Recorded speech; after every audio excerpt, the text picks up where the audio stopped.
You're watching a special presentation of Canada's #1 news channel, CBC News Network On Demand. You probably drive by them every day. There are thousands of clothing donation bins like these spread around the country, ready for whenever someone like Lindsay Huckala cleans out her closet. She always presumed her clothes were going to someone in need.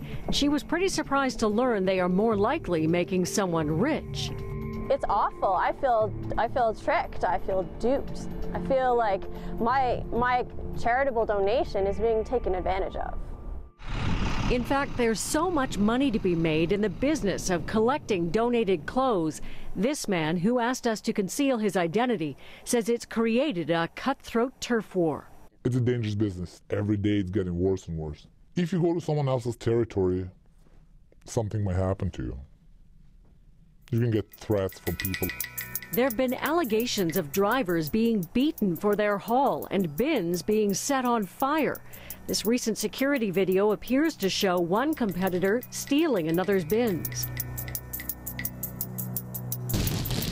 Here's what most people likely imagine happens to their donations. In fact, does happen at a charity like the Salvation Army.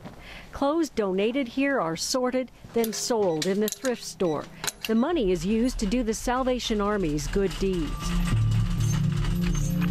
But it's when the clothes are dropped at bins like these, often in large parking lots, that the road to charity gets a little muddier. Independent drivers are paid by collection companies to pick up the donations. The drivers are paid by the pound. The more you collect, the more you make. And many are making more than you are.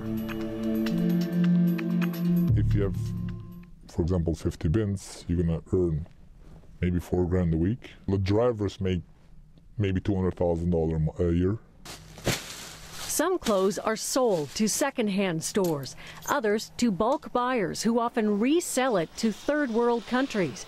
Angola leads Canada's list. And whether it's clothes from bins or from thrift stores who couldn't sell it, we ship a lot. More than $174 million in used clothes was shipped overseas last year, which might explain the fierce competition and why no one in the industry would talk to us on camera. It's really violent. If a new company plays the bins, for example, in my routes, we have to do something. We have orders from the company like, oh, don't let competition around you. So what might you be ordered to do? Oh, bad things.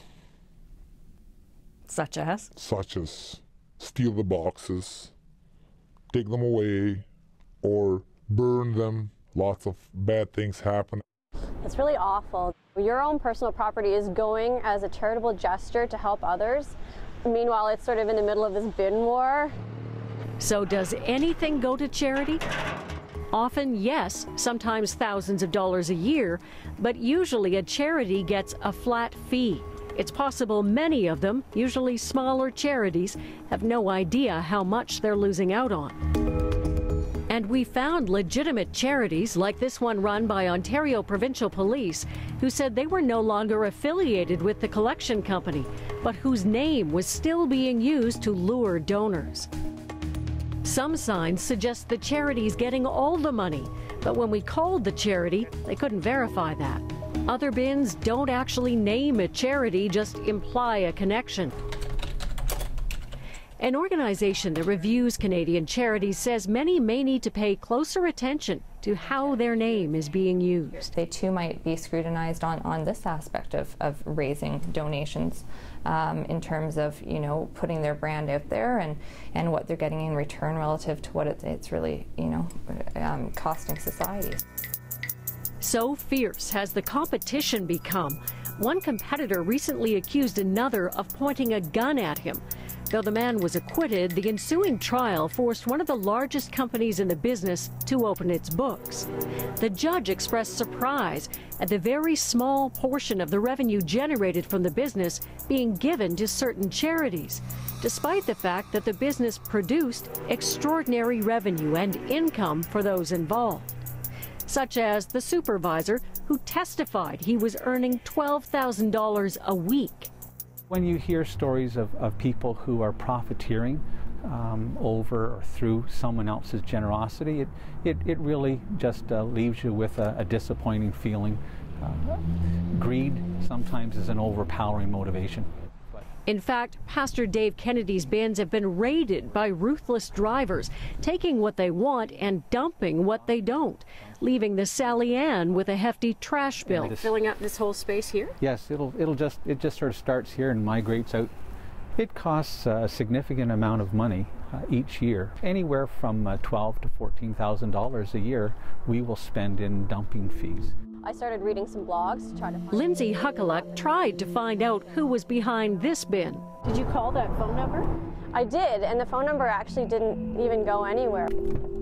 So she decided to hang on to her clothes and look for a charity she recognizes, one she can be sure will use her old clothes to make someone warm, not rich.